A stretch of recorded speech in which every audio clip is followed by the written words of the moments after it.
Welcome back to the Psychedelic Podcast by Third Wave, where we explore how the safe and responsible use of psychedelics can catalyze individual and collective transformation.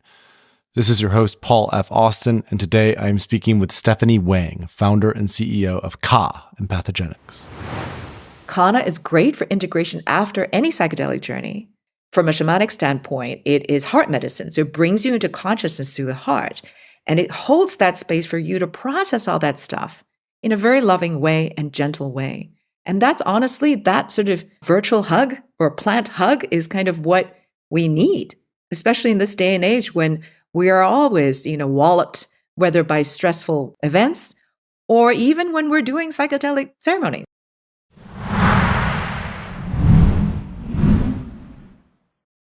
In this episode of the Psychedelic Podcast, I talk with Stephanie Wang, founder and CEO of Empathogenics, as she shares her journey from finance to plant medicine, including her involvement at the Alchemist kitchen, which we'll dive deeper into. We discuss the unique benefits of Kanna, its comparisons to SSRIs, and the branding behind Ka and how intentional it is. And Stephanie also highlights the importance of education and community in the Kanna space. She closes by sharing her vision for Ka, touching on exciting new research into Kanna. So who is Stephanie Wang? Stephanie Wang is passionate about the power of plants and evolving consciousness. She is the founder and CEO of Empathogenics, with a mission to restore full spectrum aliveness for all beings. Ka offers 100% plant-based empathogenic supplements featuring Kanna, a heart-opening succulent from South Africa that is clinically proven to activate an immediate sense of grounded energy, helping people to feel more alive, capable, and connected as they navigate everyday stress. Previously, Stephanie was the president of the Alchemist Kitchen and director of Evolver, a conscious lifestyle company in New York. She was also a documentary and narrative film producer. A native Hong Konger, Stephanie began her career in corporate finance on Wall Street and was a #1 ranked equity analyst in the retail sector with HSBC Securities Hong Kong. So what do we get into today? Stephanie's journey from a career in finance to evolving consciousness, including her role in the evolution of the Evolver network and the Alchemist kitchen. We talk about her first Kanna experience, her exploration of Kanna as an ally for well-being, psychedelic integration, and more. We also discuss this relationship between SSRIs and Kanna, how Kanna might be an alternative to SSRIs, and then we go deep into Ka's branding, design, and educational efforts. Finally, we talk about the unique sensation of Ka's ingredients and Stephanie's vision for Ka and the outlook of future Kanna research. So Ka is offering listeners of the Psychedelic Podcast 10% off. Just go to ohmyka.com and use the code ThirdWave at checkout. And they also have a Kanna microdosing journey coming up that you can also check out at ohmyka.com. All right, that's it for now. I hope you enjoy my conversation today with Stephanie Wang. Stephanie, thank you so much for joining us on the podcast. It's really a pleasure to connect with you in this way, and I'm excited to dive into your story, to the story of Kanna, to the story of Ka. A lot of ground to dig into today for discussion. So welcome. Thank you so much, Paul, and thank you for having me on this podcast. It's good to see you. So it's great to see you. Yeah. We had a chance to briefly meet at Wonderland in November 2023, which was a conference that was located in Miami. The focus this past year was on longevity, I believe, and you had a stand there with Ka products, Empathogenics products, and brochures and educational. And I'd also at the MAPS conference had an opportunity to try a few of your products, both the chew and the tincture. And there were some interesting aspects around it that I want to dive in deeper with, or dive in deeper to with you. So where I'd love to start is New York City. As I was diving a little bit into your background and history, I noticed that you had helped to create some really interesting companies and brands in New York. The Evolver group and then also the Alchemist Kitchen in particular. So I'd love just to hear a little bit about your relationship to New York City, what brought you there, and then how you ended up weaving your way into this early consciousness space in the 2010s. Sure. My background, even before that, was actually in finance. So I got to a point where I was so burnt out. I'm from Hong Kong, and so I was working in finance both on Wall Street and in Hong Kong. And but I got super burnt out, and I really wanted to do something different. And what first brought me to New York was actually film. So I studied film at the New York Film Academy, just did a quick course, and had my short film in some festivals. And, it was just the idea of storytelling with images, storytelling with sound, whether it's in a narrative fiction context or a documentary context. So that's what first got me into New York. I mean, second time that got me into New York, post finance. And, I really, really loved it. But it really still was not fully satisfying what my true passion it was and still is, which is evolving consciousness and personal transformation. And that has always been what has driven me. And, I think things changed a lot when I had my very first sacred plant ceremony. And that was in 2013. And interestingly, it was actually with Kanna. It was not with ayahuasca or psilocybin or anything like that. And just made, of course, an indelible impression on me. And really was sort of the beginnings of what inspired me to create Ka as a company. But before then, I was working with Kanna for personal healing. And it was through sort of this circle of people is how I met Daniel Pinchbeck and Ken Jordan, and who sadly recently passed away. And that's how I ended up it was very kismet. Somehow I ended up joining the company at that point, and also started working with Lou Sagar, the CEO at the time.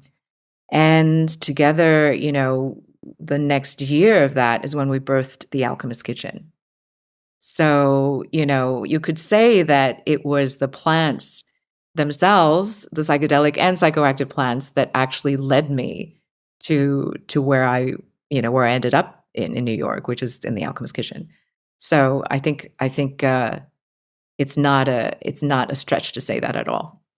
Well, it's interesting. This is now the second time in the span of maybe 6 or 7 months that the Evolver Network has come up in a way. I was speaking at an event in San Diego at this intentional community called Evo, and there was a couple who lived there on that land in San Diego who had been very involved with the Evolver Network, and their names escape me now, but it brought me back to Pinchbeck and Ken. And I, living in New York for a couple of years, I had gotten to know Pinchbeck, and then Ken and I had coffee a couple of times, and I would go into the Alchemist Kitchen. I actually hosted an event at the Alchemist Kitchen, I believe in 2017, downstairs there about microdosing, and was really just at the beginning stages of moving to New York. I think it was within the first week or two that I moved to New York that I hosted this event. It was August 2017, and was really impressed by how developed this all seemed. And so I'd love to go a little bit deeper. Just if you could tell our audience a little bit about what was the Evolver Network, and then what role did the Alchemist Kitchen play? And more broadly, what was it like to be in psychedelics and consciousness in 2013, 2014, 2015 in New York? Was it still quite niche? Was it becoming more prominent due to Burning Man? What was sort of the vibe there with psychedelics in New York at that point in time? Sure. For people who don't know what Evolver was and is, Evolver's gone through many iterations. And in the very, very beginning, I want to say that was 20 plus years ago is when Daniel Pinchbeck and Ken first started it. And, the first iteration or the first content piece that came from that, I believe, was Reality Sandwich, which was sort of one of the very first, I believe, digital magazines that focused entirely on psychedelics and psychedelics psychedelic culture, but also surrounding psychedelic culture, things like psychogeometry, plant medicines, all kinds of herbal, not so much herbalism, but plant medicines, maybe transcendental meditation, topics that were not yet mainstream, certainly at that time, but had been incubating enough in the 60s and 70s and 80s that there was definitely an audience there, right? But it hadn't yet seen a modern expression of what that would look like. And Ken, I think, especially was instrumental in creating Evolver Learning Lab, for example, would be not just writing articles about all of these topics that I just mentioned, but to create workshops for people to learn how to do this, to make, to maybe grow their own, grow their own mushrooms, or to learn about sacred geometry and how to apply it to their life, like all of these kinds of topics, right? And there were also, oh my God, this is like so long ago, but there was also the mycelium network, which was super cool. And there were little sort of Evolver mycelium pods all over the country. And I think maybe possibly even abroad. And these were like sort of local groups that would get together because it was to create a safe space, essentially, to talk about all these things and discuss all of these things without feeling like they were being judged. And, also just creating community and support for each other. And so that was really beautiful. And then as it progressed, I think Evolve, and this is still before I joined. And, as the network progressed, I mean, there still is like a massive Facebook following. I think it's still above 3 million or something like that. And so there was this great network, but there had not yet been a super successful way of how to monetize or how to like keep this going and make it sustainable. And I think shortly before I joined, Evolver had hired, Lou had joined the company as a CEO, and he was like, okay, what are people looking for, and how can we connect sort of commerce and sustainable commerce with community and learning, right? And so, that's when he started sort of, this is before the Alchemist Kitchen, but he started sort of an Evolver shop where, you could buy crystals, or you could buy, they could get a tarot deck, or they could get something that would be sort of in that cultural interest. And from that point on, what we realized is like, wait a minute, if we did not have, yet really a space, there were all these little sort of pods everywhere, but there was no sort of central landing place for Evolver or anything else. And as we kind of realized sort of simultaneously is, number one, we realized that one of the best ways to connect with people who are interested in consciousness is through their bodies, right? Because most of us, we don't necessarily unfortunately, most of us don't even think of it until like, oh, we get sick, or it's like, oh, that's when we start to go, okay, what can we do to heal ourselves, right? And that physical touch point is often the result of possibly some other psychic or some other emotional blocks that one has that ultimately, becomes a disease, right? But what is the most tangible way, instead of talking to people through sort of philosophy or through sort of intellectual means, is really, and a more effective way is through the body. So that's when we realized, and maybe the best way is to create sort of this botanical dispensary that would be a beautiful meeting place and a beautiful place for people to find these herbal remedies and botanical products, and also have it be a brick and mortar space where people could come and hang out and find each other, and also have it be live learning in presence rather than just online. And that's when the Alchemist Kitchen idea and the sort of brick and mortar came into being. So we were looking for spaces, and we found this beautiful space on East First Street, 21 East First Street. And that was our first location. Now it's on Crosby. So, and, at the time, was really fascinating because we were really debating whether or not we could even do this as a company because we're still, figuring out our business model. But what we took the plunge, and what we quickly realized is how hungry people were for a gathering place, right? For a place where they could express freely. And what was, I think for me, the most moving moment is when, this is right when we opened and one of some of our very first events, you would see people, coming in suits, right? Very conservative looking. And then you'd have people come in with all their tattoos. You'd have goths. You'd have, all kinds of, herbalists, like super, super granola. And like everybody would just come together in this beautiful way. It didn't matter, what you looked like, whatever your gender was, whatever your inclination was, whatever your age was, all kinds of people were there. And to me, that was a moment where I was like, oh my God, we really hit something here. We really kind of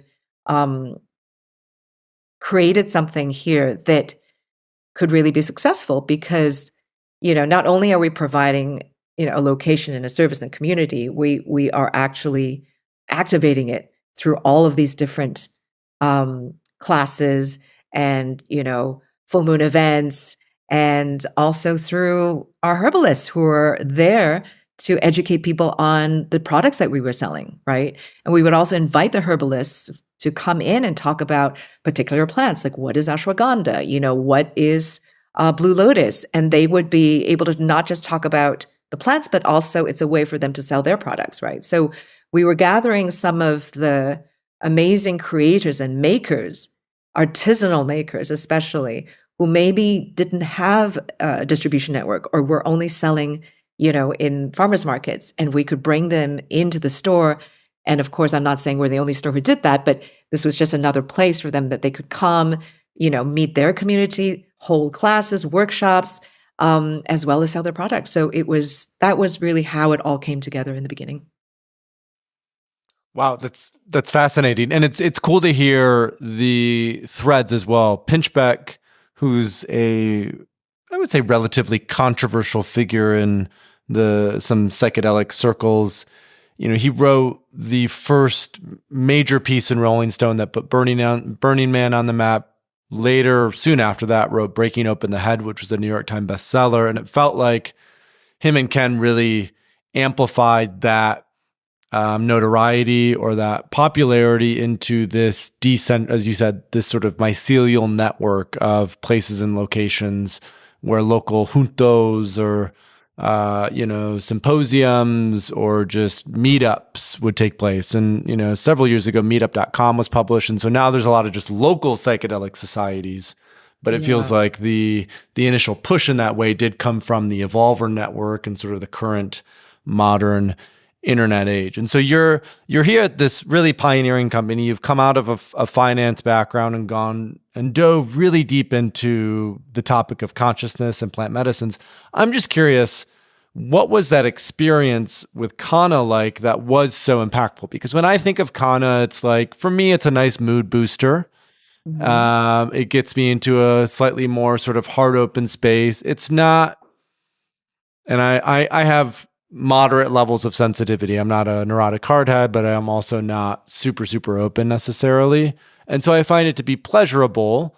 But when compared to LSD for me is like, it's the sort of psychoactive shift and the altering of our consciousness it can be night and day. This, of course, depends how much you do. A microdose won't do so much. 250 micrograms certainly will.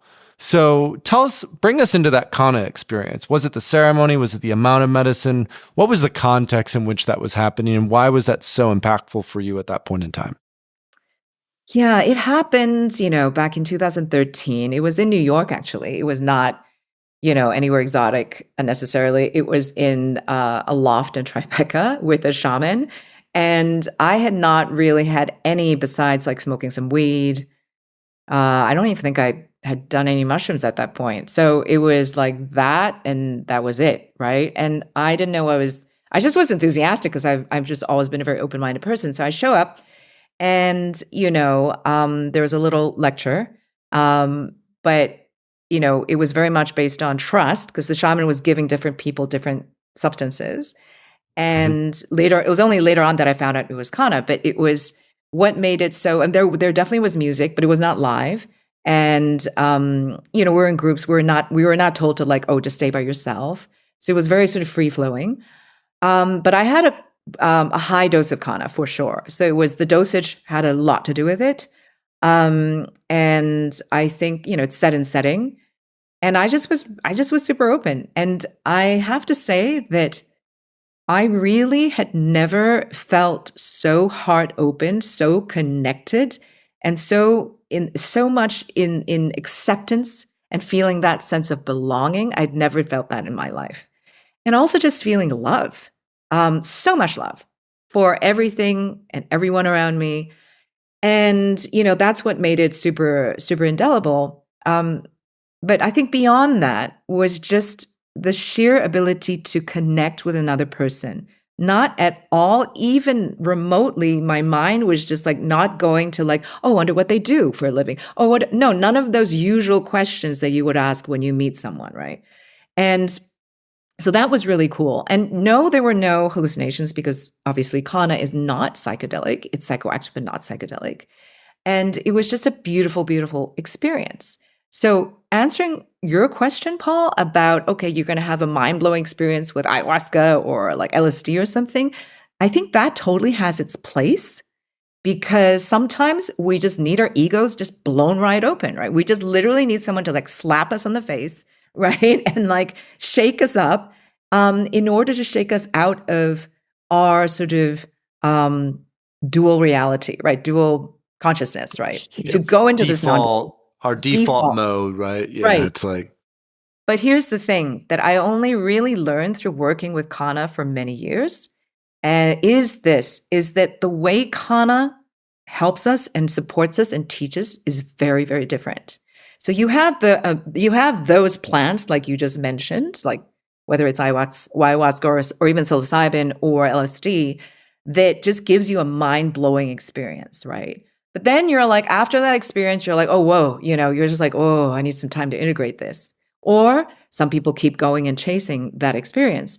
What Kanna does is it actually is a medicine and it is a sacred plant medicine that teaches you almost from a yin standpoint. So you have, when I say yin versus yang, I mean mind-blowing, meaning like hit you over the head. That's very yang. That's like boom, right? And then you have Kanna, which is quietly sort of working with you and you think, hey, nothing's going on. Oh, I don't really feel much, right? But actually, it is working even more powerfully, I believe, through your subconscious because it's under that radar, right? Because you're not trying to like defend against it because whatever this vision that ayahuasca is showing you is too painful. You don't want to look at it, like whatever it is, and you're able to be on it, right? While every day you can still go into work, you can still you're still sober enough. I'm talking about on a regular dose, right? So let's say, for example, our choose at 30 milligrams, I consider that a normal dose. That's not a microdose. That's actually a dose, right? So you're able to take a dose and still like function really well. In fact, your cognitive executive ability is even improved. Your mood is lifted. You have less stress. You're calmer. You're more present, right? So you can operate this way. So it actually integrates into your life a lot easier.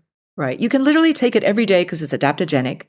That means it's not toxic, right, to your system or nor to your liver. And it helps build resilience to stress over time. So that subtlety is actually super powerful. And this is super important to say, especially in a Western audience, Western context, because so much of what the culture of the West is about is very out. It's very yang, right? It's very like, okay, bigger, faster, boom, right? We want more of that pow.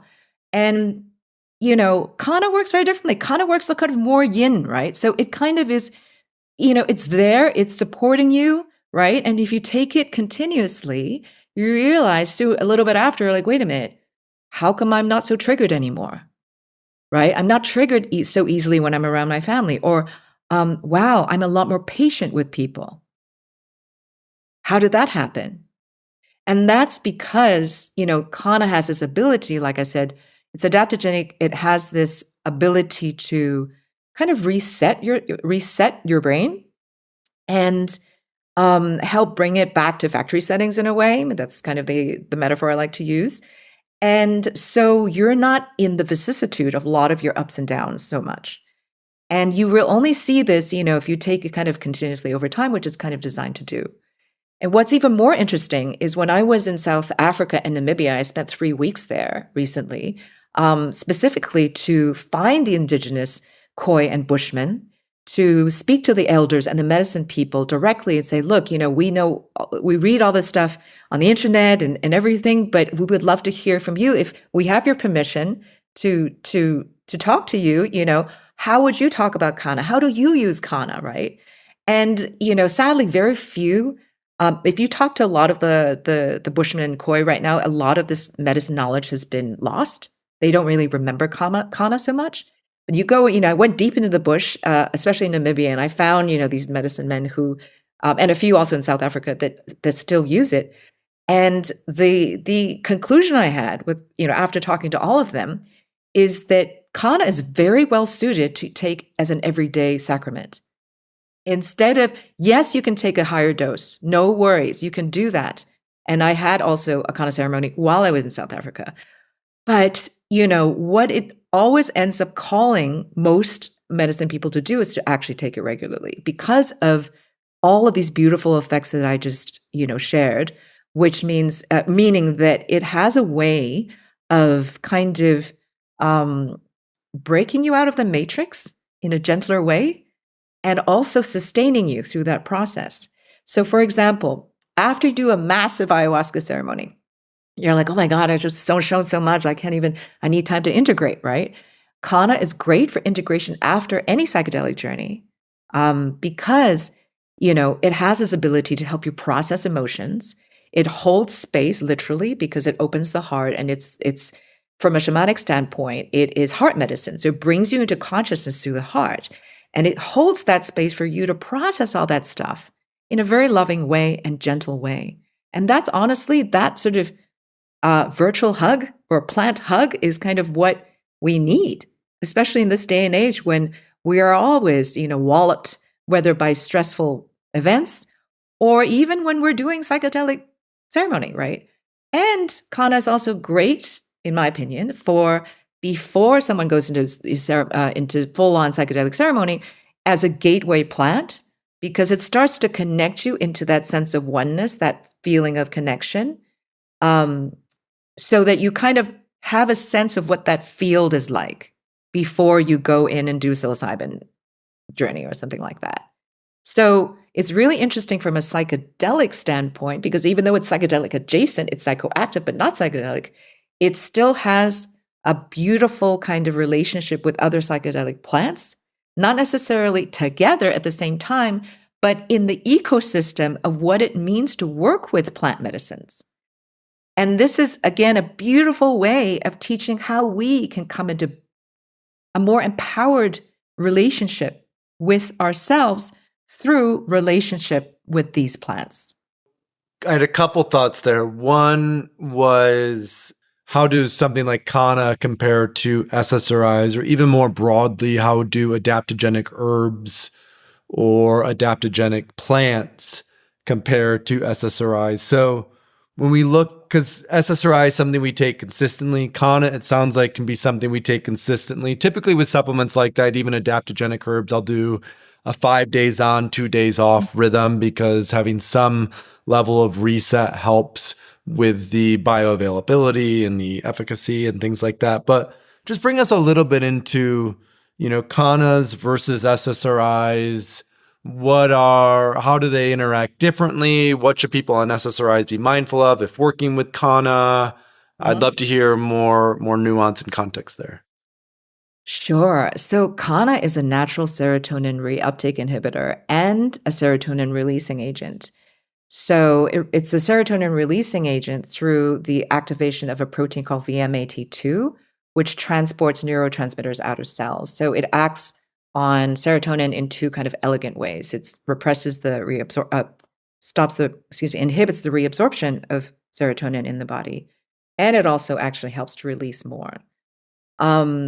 besides that, the most studied, excuse me, let me back up for a second. What's also interesting about Kanna is it has 35 known alkaloids, which is a huge amount compared to, many other substances, of which we really only know, or of which only 3 have been more deeply studied. That's mesembrine, mesembrinol, and mesembrinone. So there's a lot more that's going on that we're still discovering. So that's one aspect. And so how do I compare it to SSRI, Kanna to SSRIs? So Kanna does work in similar ways, like, to SSRIs, but again, it has all these other alkaloids. It's organic, obviously, versus SSRIs that are chemical. There are definitely many negative side effects to working with SSRIs, especially longer term. And I just want to preface this by saying I'm not a biochemist and I'm not a scientist. I'm not a doctor. So I can only go so deep into SSRIs themselves, and how they work. But, you often hear of tolerance buildup with SSRIs. You often hear of even addiction to SSRIs. It's difficult to get off them once you're on them. And, it actually can be very dangerous if you have to really titrate off slowly. So, and, there are negative side effects that often people want to avoid with taking prescription SSRIs. So you don't have the issue with Kanna. Kanna also is adaptogenic, which certainly SSRIs are not. And SSRIs also, how do I say this? Often mask and numb or deal with very much just the symptoms. And often they're risky and can cause even more anxiety or more, it could actually have sometimes the opposite effect. So, you have here a plant that's Kanna that is adaptogenic, that's not toxic to your system, that does not have tolerance buildup as long as you're not having heroic doses like all the time. And, it's a great alternative. I'm not saying, of course, sometimes I'm a big believer in allopathic medicine has its place, and so does herbal medicine, and so does plant medicine. And I think understanding this landscape, it's never like one size fits all, and it's never like one thing all the time. So, I think that having Kanna as an alternative to SSRIs is really important because when I talk to a lot of psychiatrists and therapists, they've always been complaining about, okay, what can I prescribe someone, who is depressed or has anxiety, like either benzodiazepines like a Xanax or, SSRI like a Prozac, right? And then of course all the brands, right? But there isn't really that much of an alternative. Now, slowly there is, obviously with legalization of, of some psychedelics, but still that's a very, controversial in still many quarters. And so suddenly you have a plant that's Kanna, that's legal, that's safe, and has a good safety profile compared to a lot of these other substances. So it just offers up another option, which in itself is something wonderful. That's fantastic. Yeah. And what's coming up for me is I think of SSRIs. We've talked quite a bit on this show about microdoses of psychedelics, in particular LSD and psilocybin, which tend to have a little bit more of a oomph behind them, whereas Kanna seems to be potentially a great bridge. As you mentioned, it's already legal. It does have neurogenerative and neuroprotective benefits. It's adaptogenic. It's plant medicine with all these incredible alkaloids. And, it's currently legally available in so many ways and forms. And which brings me to my next question about education, because then the gap to close, especially for prescribing physicians or nurses or therapists or whomever, the biggest gap to close then is education. And, when I look at Empathogenics as a brand, I think what first stood out to me, and this is obviously a clear personal bias, is the branding, the design, the colors, the aesthetic, because I'm a huge nerd when it comes to branding, design, how things are portrayed, what they look like. I think beauty is the closest thing to truth. And we should always aspire to create products and services that have a beauty to them. And so I'd love to, for you to bring us a little bit deeper into why did you design Ka as a brand the way that you did? And what impact do you hope to have on broader education and understanding of Kanna through Ka as a brand? Well, thanks for asking that question, Paul, because not many people ask me that. It was very intentional to create Ka with its bright colors and sort of very friendly, accessible way, because even way back when I had my very first Kanna ceremony, I was thinking, wow, I need to bring this out of the ceremony space, right? I need to bring this to in a way that's fun, that's accessible, but still in integrity, right? And having that sort of science backing and making sure that, all the ingredients are sourced the right way. And so when we first were conceiving of the design, I worked with an amazing team of designers and branding company. And, we wanted to bring something that was, we're like, all right, what does Kanna evoke? And so we were like, this idea of like being heart open, but what does that actually mean? It's like, oh, wow, it means feeling alive, feeling human again, right? And it's like, whoa. So we want the bright colors for sure to represent that. But then we didn't want to go to like the hippie spectrum of the 60s either, right? We didn't want to go full on retro. So we're like, how do we make this, today, right? And still use the bright colors to represent what it would feel like when you take Ka, right? Which is like having less stress, feeling more feeling bright, or literally feeling more mood lifted, and seeing more possibilities in life in general.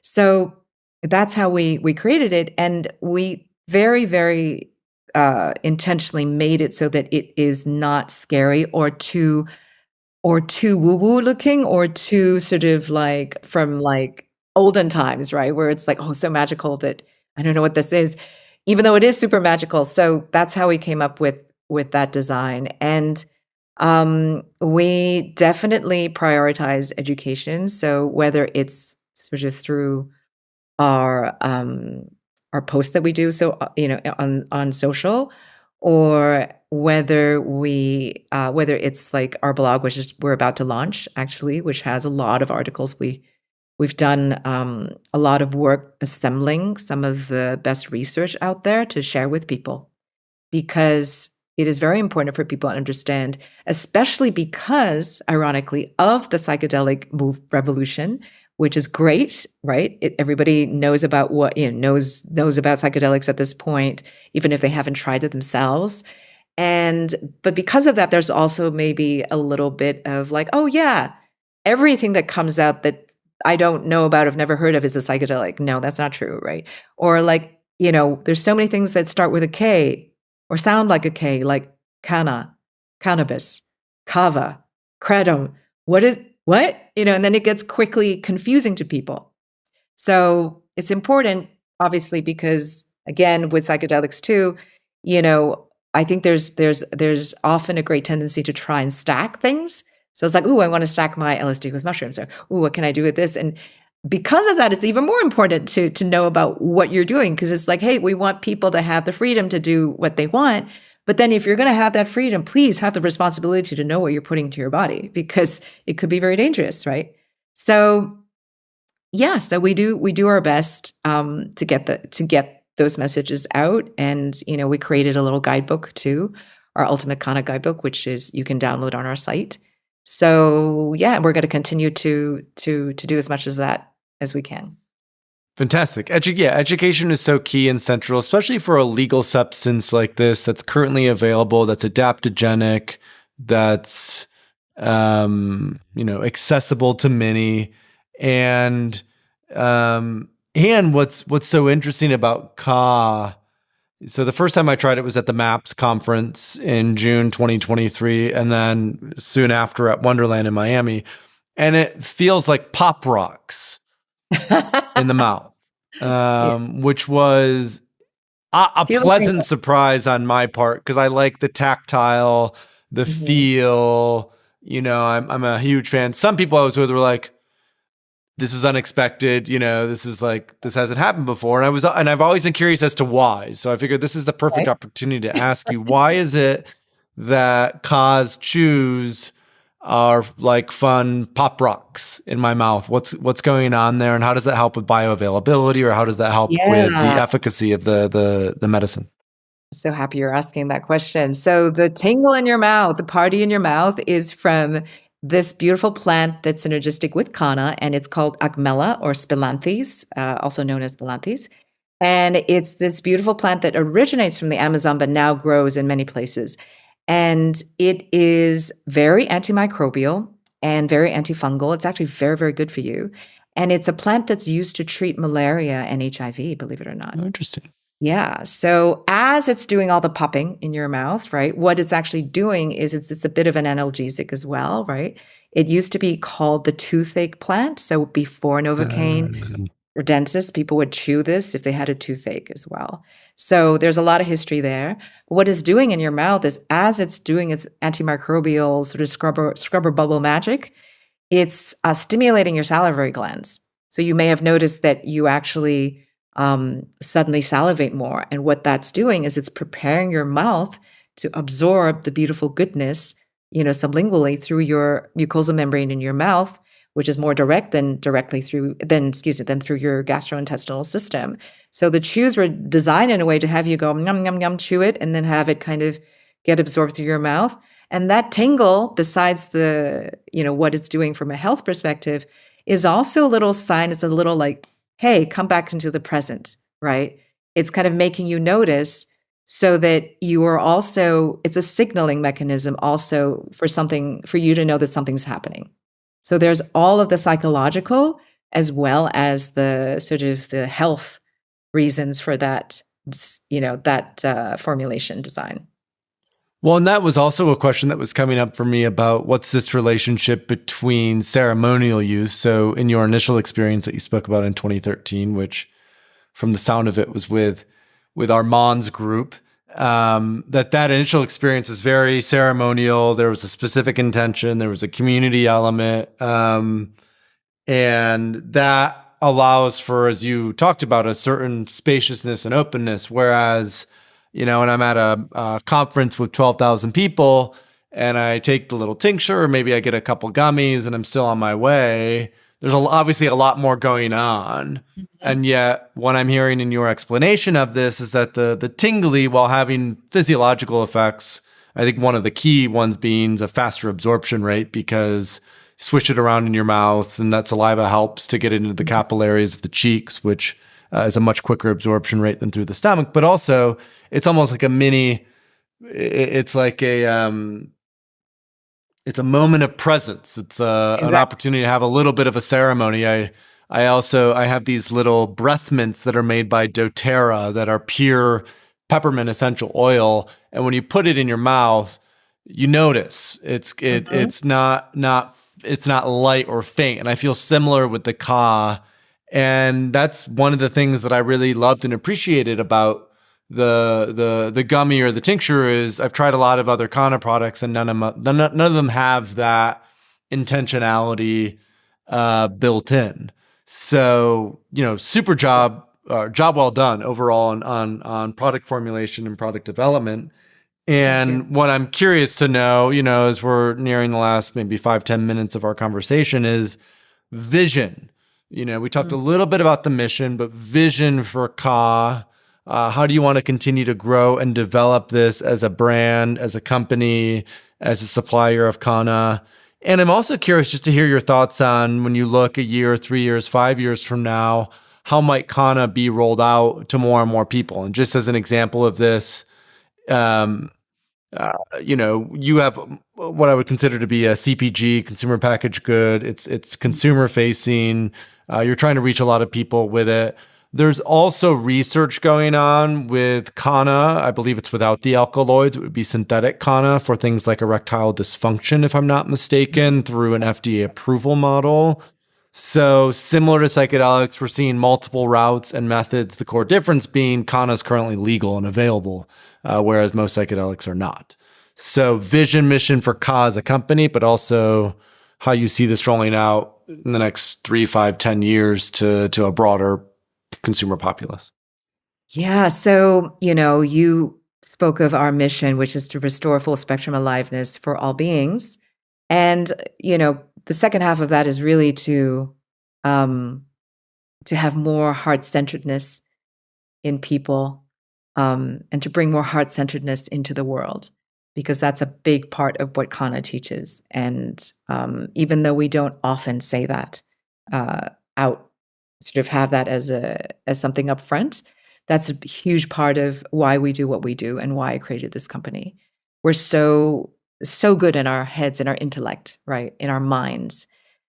We are often, though, unfortunately, cut off from our hearts, or this head heart connection is not so great. And given where we're at in the world right now, I think this is a hugely important thing, for a hugely important aspect that we need to recover for ourselves. And this is not something outside of us. This is something that, an innate ability that we already have, that we haven't exercised enough of, right? And having a balanced head heart is really important, just for our own health and well-being, but also just to how to be in life. And I think it's not a coincidence that suddenly, out of nowhere, you see all of these Kanna companies coming up, or there's just more talk of this plant. And it's still the very, very beginnings, to be honest, because still a lot of people don't know what Kanna is. And, I don't think it's a coincidence that it's happening now. I think it's happening now because we're in a huge transition, from our old paradigm world to a new one. And it's very rocky, and you can see it. You can see it manifested out, right, in so many ways. So plants, we human beings evolved with plants. We have a symbiotic relationship with nature, and I think that this plant is showing up a lot more now as our ally. And it would behoove us to actually take notice and try it out, or start working with it, start collaborating with it. And most people don't even think of, oh, I need to, what do you mean? Don't I just eat it? Like, what do you mean come into a relationship with plant? And I know that's hard for most people, maybe not for people who listen on this channel, but it's really important, because it's actually saying, hey, instead of being so transactional as we do, as we're so used to doing in the world, here is an opportunity, right, to actually pay attention and build a relationship with this plant, with yourself, first of all, to notice how it works with you. And then you'll start noticing where the interconnections are that are around you, through having more empathy, because that's also what Kanna does, like with other people. And then starting to notice, wait a minute, hey, we can really see how we are interconnected, not just in journey space, right, while we're high, or in like this psychedelic space, but in our daily lives as well. So it's part of integrating that back into our daily lives, and having our journey space be our lives, right? And what would that look like? So that's like a big sort of, the bigger 50,000 foot view and vision for the company. And we want to bring it to as many people as we can, and to educate people, and to actually bring them into real experience. Part of that vision is building community, because at the end of the day, so fundamental to Kanna and to Empathogenics is this idea of connection. And, so whether it's building our, ambassador network, or just doing events, and this is, I mean, we're still very young. We're like less than 2 years old. So we're still in the very beginning stages of this, but that is a big part of our vision. It's like, how can we come together? And it doesn't even have to do with Ka at that point. It just has to do with coming together as human beings in a heart-centered way, I think with Kanna as a plant, where it sits in the landscape at the moment, you already mentioned it's legal, which is really helpful. And I think that between how cannabis sort of paved the way for legalization of other substances such as psychedelics, and now ketamine, and then soon MDMA, psilocybin, like all of that is going, which is great. Um, I think though that there's a huge opportunity for Kanna to be, I think the closest analogy maybe is CBD, and how CBD suddenly like went from nobody knew what it was to like, oh my God, it's everywhere and everybody knows what CBD is. I think that Kanna is similar in the sense I think it will be that popular because it just is a great plant. And is a great complement even to cannabis because it takes away the paranoia and also potentiates cannabis and takes away the munchies, which is also really cool. So it's just, we're always, and after Kanna, there's going to be many other plants, right?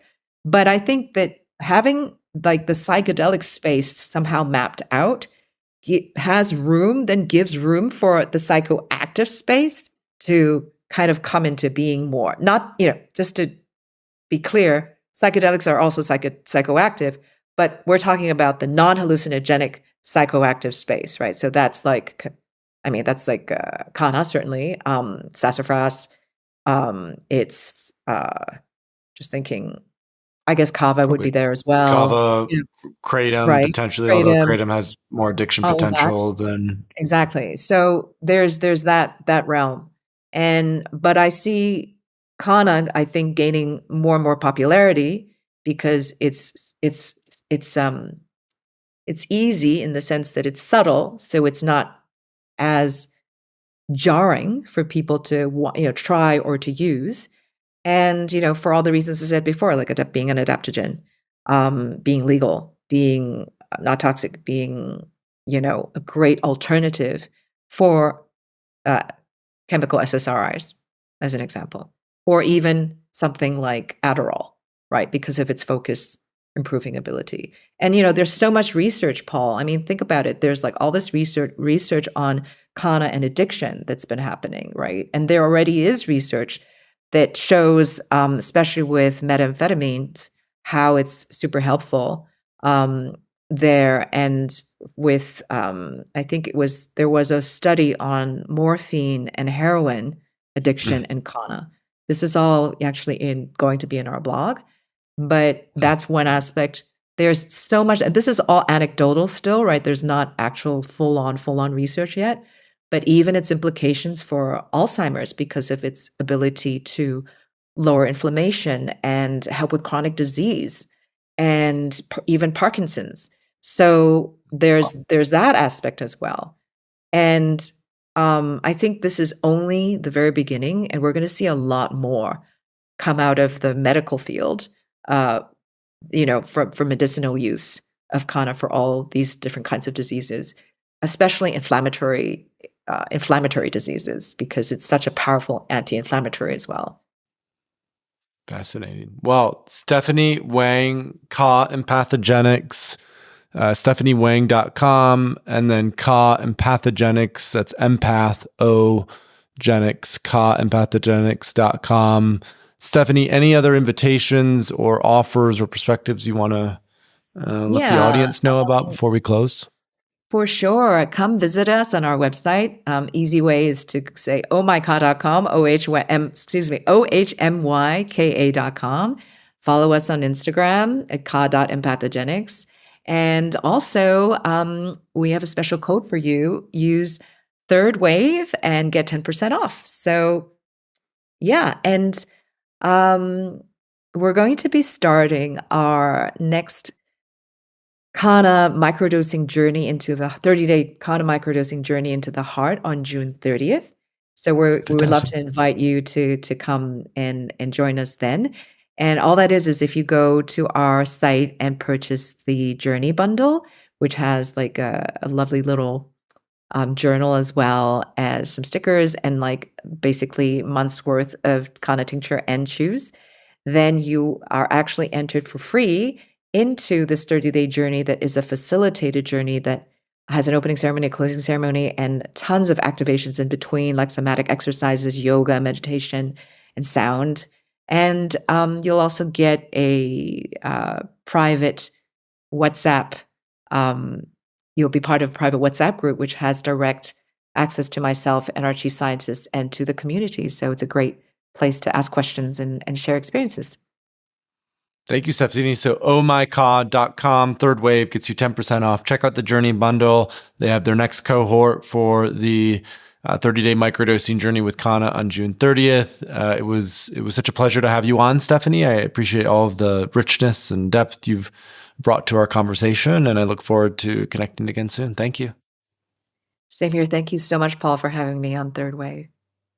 Hey listeners, Paul here. I hope you enjoyed our episode today with Stephanie Wang. Remember to check the link in the show notes where you can go deeper into this episode with a full transcript and all of the links that we mentioned in this conversation.